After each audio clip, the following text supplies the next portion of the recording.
Hey everyone, this is Denise Brown from the Caregiving Years Training Academy, and this is a caregiving service. This is our very first one. We're going to offer this on the first Sunday of every month at 11 a.m. Eastern Time. And I think about this as our opportunity to connect to a loving, supportive energy. That's the general way to look at it. And then you can be specific about how this applies to your belief system, to your faith.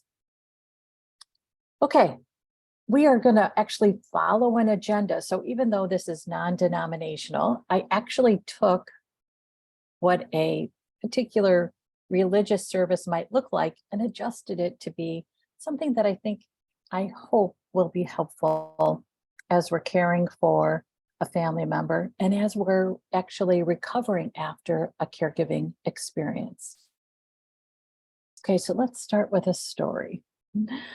I like to tell stories about family caregivers because I want you to know that your story matters and your story will be remembered. I think oftentimes we feel like we're doing so much in isolation and we think, well, what am I doing? Does this matter? Who knows this?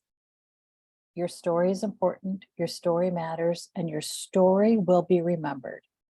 Okay, so here's a story of Mirka Liberti. I met Mirka in probably about 1996, and she became my mentor. Mirka was the one who really brought family caregiving into the mainstream conversation. She was mentioned in a Dear Abby or Dear Ann Landers column because of an organization she founded in the mid-1980s called Children of Aging Parents. So Mirka got a shout out from either Dear Abby or Ann Landers or her organization in the advice column. And then they were just flooded with letters at their office. So this would have been 1987, 1988. And it was really the first time that anyone, I believe, talked about caregiving and support for family caregivers. So then Mirka went on talk shows, in particular, Sally Jessy Raphael. So that's a name from way back when, but she was a frequent guest on her show and talked about the need for support for family caregivers. Through her organization, Children of Aging Parents, Mirka established support groups for persons who were caring for a family member. And it came out of an organic meeting between her and a friend, Louise, who became a co-founder of the organization, in their home. And I don't know if they first met at Mirka's house or Louise's house, but they had a very informal support group meeting. They both were in a situation where they were caring for a family member. They had been friends, but they connected in a way that was much more meaningful because they shared their challenges caring for a family member. A support group was born. The idea for an organization was inspired. So they created Children of Aging Parents with this idea that there would be a network of support groups throughout the country so that family caregivers could meet informally in someone's home or some other location and talk out, vent, share, receive support. So by the time I met Mirka in about 1996, she was really well established as an expert, as a pioneer, as an innovator. Interestingly enough, Mirka was all about supporting others who brought their work into this space. So by the time I had met Mirka, I had started a monthly newsletter called Caregiving, and I had started an online community for family caregivers. And I also had started a contest called Caregiver of the Year. And Mirka heard about this contest and reached out to nominate a couple different family caregivers that she knew. And I'll tell you about those family caregivers over the next few months. So Mirka reached out. She called me out of the blue. I couldn't believe it. And it just so happened that she lived in Bucks County, which is right outside of Philadelphia, and which is where I used to live. So Mirka would have me come out and stay with her and visit with her. And she would introduce me to all the individuals who she thought I needed to know in the caregiving space. She was a lot of fun. She introduced me to a colleague, Steve Gurney, who I am still friends with. And I met him probably 25 years ago through Merca. And Steve recently has helped our training program grads really make the most of their LinkedIn profiles. So Steve and I reconnected probably about a year and a half ago and have started this initiative to ensure that any program grad from our facilitator, specialist, or consultant programs has a leg up on their LinkedIn so that they connect to a network, they can launch successfully, and they can really connect to opportunities on LinkedIn. And that's because of Merca, because Merca knew Steve, she knew me. She thought, wow, here are two people who are in a similar business who need to be connected, and she connected us. So I think about Merca on a regular basis because the bottom line was she was an ally. She was an ally to family caregivers, and she was an ally to those who really wanted to serve and help family caregivers. I should also mention too, now that I think about Merca's impact on my life, she connected me to an opportunity in 1999 that actually helped me for the next 18 years. So she introduced me to an organization that provides work-life benefits for employees. So employers offer this benefit to their employees to help them balance work and life. And they created a speakers bureau. And so Merca suggested me, and I actually was able to then use that relationship with that one company to actually expand it to enter into a speakers bureau for employee assistance programs. So the employee assistance program would contract out with the speakers bureau, who would then ask someone like me to represent the employee assistance program by delivering a lunch and learn program to employees. I did that for 18 years because of Merca. She introduced me, and then it just kept coming. It was wonderful. And I will tell you, for my work to be able to have gone into all kinds of different corporate cultures and connect with family caregivers was the best market research I could ever do. So I went into warehouses at midnight to present to those who were starting their third shift and coming off their second shift. Actually did that at a ketchup company's warehouse. I also did it for a soap factory. Fascinating, fascinating. I did it in call centers. So I had an understanding of the stress of being in a call center. I did it for organizations that provide financial services. I did it at law firms. Where else did I speak? Oh, healthcare companies. So the spectrum was really large.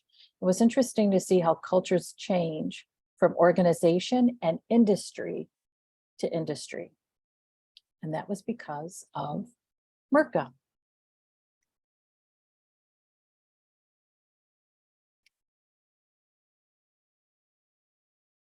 So that's our caregiving story for today. And over the next few months, I'll continue to tell you stories of family caregivers that I met through Merca. So Merca's work has really impacted me in this positive way for years. And I know that we all deserve an ally like Merca. And that's my wish for you, that you connect to someone like Merca, who brings all these opportunities into your life that stay with you for decades. Okay, so let's move into the next part of our program, which is around gratitude for you. So this is our opportunity to receive appreciation for what we do day in and day out. It's appreciation for all the systems you navigate, all the collision of the systems that you actually feel the impact of and then fix. So it could be a collision when a family system, the healthcare system, the medical system, and the workplace system all collide together in 1 hour, where you have to manage all kinds of different projects, decisions, discharges, services, and you do it. Thank you for doing that. That is hard work. And the truth is, unless you do it, it's hard to explain it and it's hard for others to understand how hard it is to do. You are learning 17 different caregiving systems. Up until this morning, I had counted 15, but I added 2 more systems this morning, which are climate, because climate is not expected in the way that the patterns of the past climate have happened.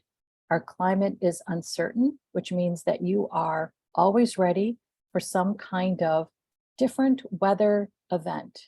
That is hard work during caregiving. That is hard work. And the other system is narcissism, because I see narcissism all over and within all of our systems. And so you might be navigating a narcissistic family member, a narcissistic coworker, and a narcissistic system. And I think sometimes our healthcare system is built on something that feels like narcissism. Okay, so there's 17 different systems that you're navigating. And within those systems, you often do not hear a thank you. So thank you. Thank you for sticking with it. Thank you for taking the time to understand the systems, to learn the jargon, to understand the process, to understand how the system works, to understand how to get the system to work with you. And that is no small feat. Thank you for that. Thank you for all you do to ensure quality of life for your caree. Thank you for all you do for holding on to your quality of life, which matters just as much. Thank you for advocating. Thank you for managing. Thank you for navigating. Thank you for making those hard decisions. Thank you for facing those really heartbreaking moments. Thank you for doing whatever you can to take time for yourself. Thank you for being someone who is courageous during life's most difficult moments. Thank you for that. Thank you for all of that. Okay, and now we're going to move to in memory of. And I think of this time as an opportunity to reflect on those who have died that you'd like to remember. And perhaps in memory of what you feel like you've kind of lost right now, because we want to take these moments to find them again. So what's been lost and what can you find? Who has died and how can you remember them? So take a few moments in memory.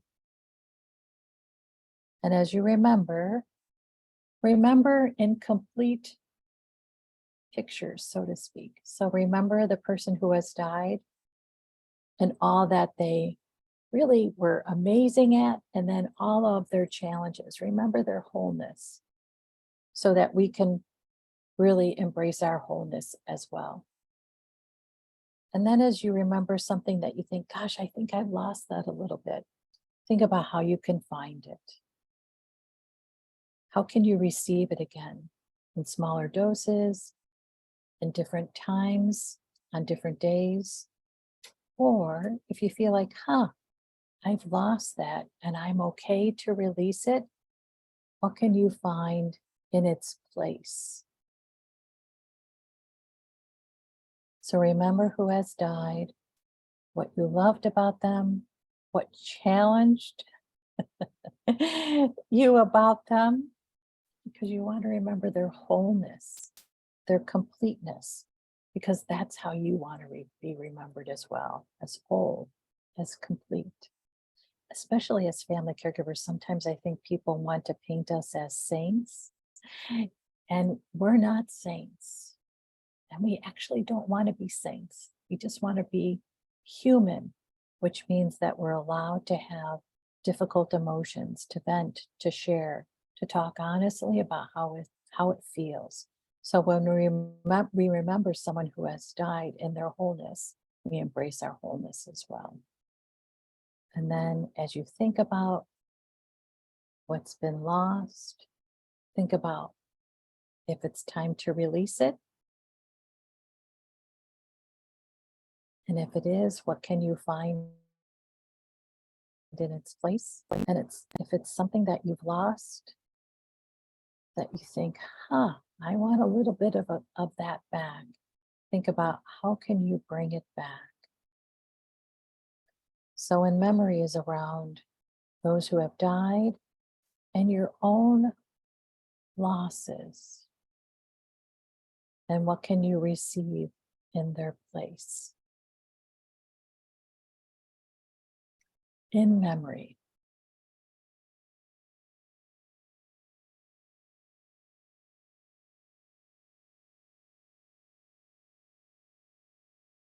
As you think about these prompts as well, you could journal about them later. You could think about them more later. You could hold them in your heart later. In memory, it's just nice to be able to be in the moment, honor a life that's gone, and remember that your life right here can include something you replace because you release its loss, or something that you find again because you realize it's important to you.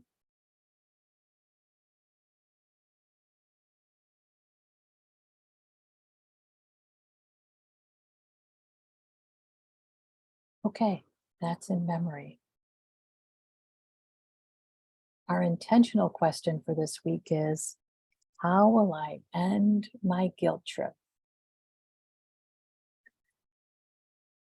So I wrote an article for a client about guilt during caregiving.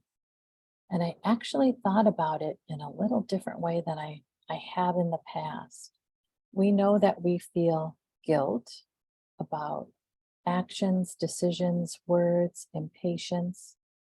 And I also think that sometimes we decide because of our guilt that we must be less than in order for our caree to feel better about their less than. I think about it as trying to balance the scales by withholding from ourselves in order for a caree to feel better about what's been withheld from them because of a disease process or an injury or a disability. So I'm going to stay home rather than taking a few hours to be with friends and get a break, because I think that will help my caree feel better. So if I can't, it helps my caree feel better when he or she can't. But you can see how damaging that can be for us. And I think about a book I read many years ago by Dr. Wayne Dyer, and it was The Power of Intention. And he talks about how we can't solve poverty if we impoverish ourselves. If we embrace abundance in all forms, we have abundance to help others. Our guilt can tempt us into believing we must withhold, which is why it's so important to remember abundance is how we continue in a good place, in a good space, in a good headspace during caregiving. If we sacrifice and sacrifice and sacrifice, we become a lesser version of ourselves, a shadow of ourselves. If we instead look to compromise and receive and continue to pursue what's important to us, then we are the fullest version of ourselves we can be during caregiving. And that's why it's important to end the guilt trip. Guilt will withhold during a time when you deserve to receive. So we can set the intention every day this week to remember to end the guilt trip with that simple question to begin our day. How will I end my guilt trip today? So when we start to feel the guilt seep in, oh, I shouldn't. I should do something else. We can instead say, okay, that sounds like guilt. How can I end the guilt trip? And then we can take an action. And it could be a simple, okay, I'm going to get a glass of water and have a little snack because that's what beats back my guilt. Or it could be that you decide, you know what, I'm going to delegate, I'm going to request, I'm going to make a decision, I'm going to take an action. So the question prompts you to move forward. Rather than staying in the guilty thought, you ask, how will I end this guilt trip? And then you move forward into an action that actually helps you end the guilt trip. And it could be any variety of actions that are as simple as moving into another room, or as a little more complicated, like thinking, okay, I'm going to make a request for help. And then actually thinking through what the request is, who it goes to, how it sounds, and then moving into, okay, and then negotiating to get a compromise. Guilt takes away from us. And during a time when we feel like we've already lost enough, let's end our guilt trip so we can move into a space of receiving. So that was our intentional question. And I just want to mention again the name of the author in the book that talked about how if we impoverish ourselves, we cannot end poverty. And it's Dr. Wayne Dyer. And the name of the book is The Power of Intention. I read the book probably almost 20 years ago, and I always remember that. And Dr. Dyer died maybe 10 years ago. Okay, so that was our intentional question for the week. We're going to move into our intentions. And I think about an intention as a hope for healing. So what's an intention you have? What's a hope for healing? You might have a hope for healing around a fractured family relationship, around a difficult day that still leaves a bitter taste in your mouth, for a loss that you've experienced, for an opportunity that did not actually work out for you, that still hurts. You could have one intention, you could have three. This is the time for you to think through, what's your hope for healing? And that's how we're defining an intention.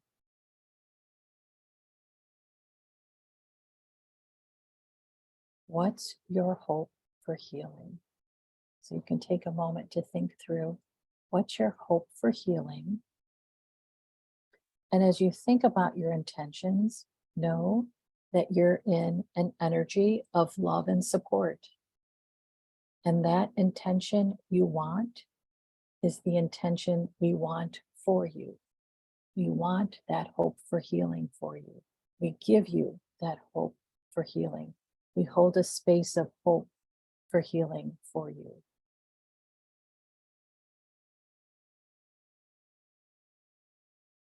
So as you think through your intentions, and again, we're defining that as a hope for healing, know that in this space right now, we hold a hope for healing for you.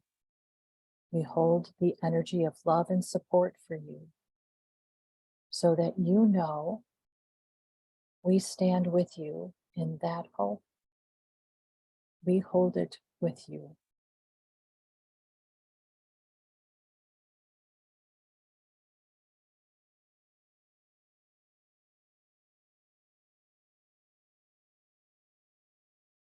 Okay, take another few seconds for your intention, your hope for healing. Receive our energy of love and support. Know that we hold the hope with you.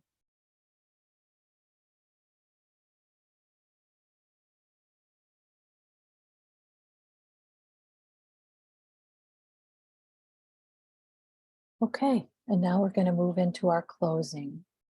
So the purpose of our caregiving service is to really surround you in that energy of love and support. So as we close today, know that we don't close out that energy. We continue to hold that for you. As we continue to hold these monthly services, I'll start to add in a few more elements, including a way for you to